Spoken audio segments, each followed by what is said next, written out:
Hi friends, आज एक और कॉमन कारण हेयर फॉल का जो है डैंड्रफ, या फिर मेडिकल लैंग्वेज में इसको बोलते हैं सेबोरिक डर्मेटाइटिस। डैंड्रफ इंट्रोडक्शन की जरूरत नहीं पड़ती, सबको पता है डैंड्रफ क्या और कैसे दिखता है, पर ये क्यों होता है, कैसे होता है, इसको कैसे डील कर सकते हैं, ये हम आज इस वीडियो में समझने की कोशिश करेंगे। डैंड्रफ के ऊपर बहुत रिसर्च हुई है कि एग्जैक्ट कारण क्या है, और एग्जैक्ट कारण बता पाना बहुत मुश्किल है बिकॉज ये कॉम्बिनेशन है कुछ चीजों का। उसमें से एक मोस्ट कॉमन चीज है फंगस।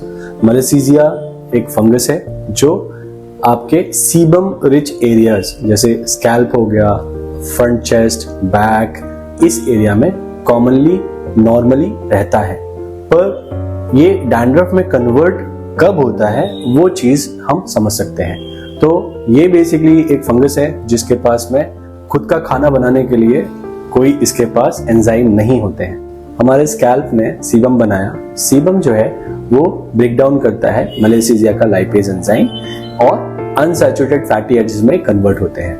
ये अनसैचुरेटेड फैटी एसिड अपने आप में एक इरिटेंट की तरह काम करता है स्कैल्प के ऊपर, और इससे क्रिएट होती है इन्फ्लेमेशन। और इसके साथ साथ मलेसीजिया जो है वो फीड करता है फैटी एसिड पे और मल्टीप्लाई होता है। सो ये इन्फ्लेमेशन और मलेसीजिया का प्रोलिफरेशन, ये दोनों चीजें आपकी जो डैंड्रफ है उसकी सीवियरिटी को डिसाइड करेगी और उसका कितना स्कैल्प का इन्वॉल्वमेंट होना है ये डिसाइड करेगी।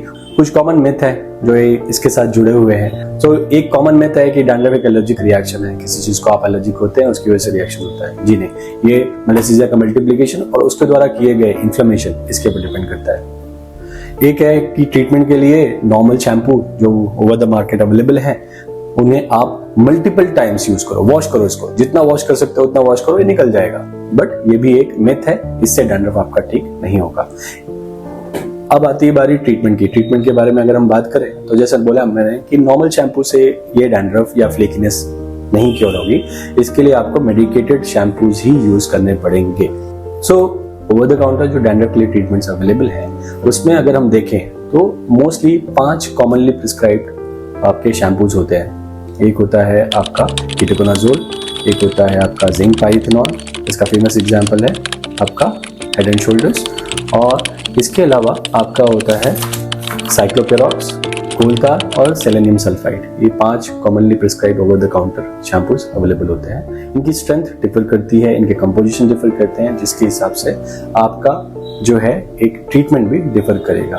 सब शैम्पू सबको सूट करेगा ऐसा जरूरी नहीं है, इसलिए ट्रीटमेंट जो है वो इंडिविजुअलाइज होना चाहिए कि कौन से टाइप के डैंड्रफ की सीवियरिटी के लिए कौन सा आपका शैम्पू हेल्प करेगा।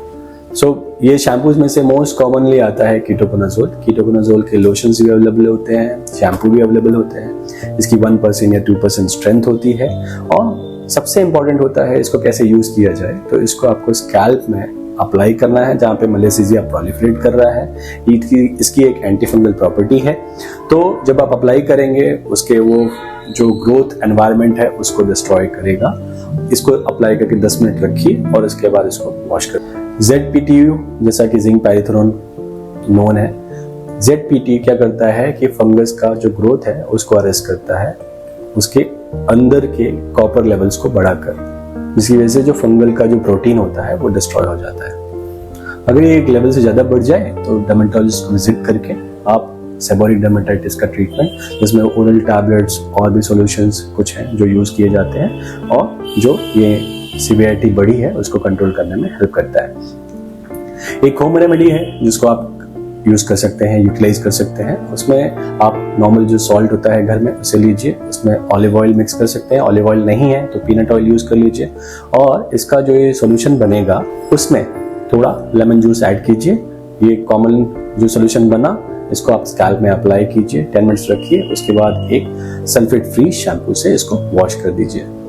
इसमें जो ऑलिव ऑयल है या जो पीनट ऑयल है ये आपको एक सूदनिंग इफेक्ट देगा, आपका जो इचिंग सेंसेशन है उसको रिलीव करने में हेल्प करेगा।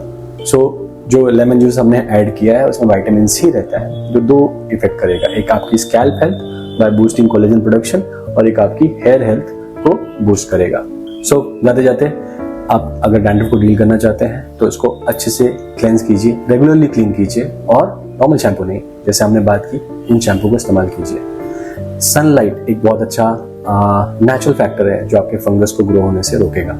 तीसरी चीज, जैसा हमने देखा फंगस ऑयल के ऊपर ग्रो करता है, तो अप्लाई ऑयल मत कीजिए, और जो आपके ऑयल सिक्रेटरी या जो चीजें आपके स्कैल्प में ऑयल प्रोडक्शन बढ़ाएंगी उनको भी आप रिड्यूस कीजिए आपके फूड इनटेक में। सो उम्मीद है ये वीडियो आपको अच्छा लगेगा। Please like, subscribe to encourage us. Thank you.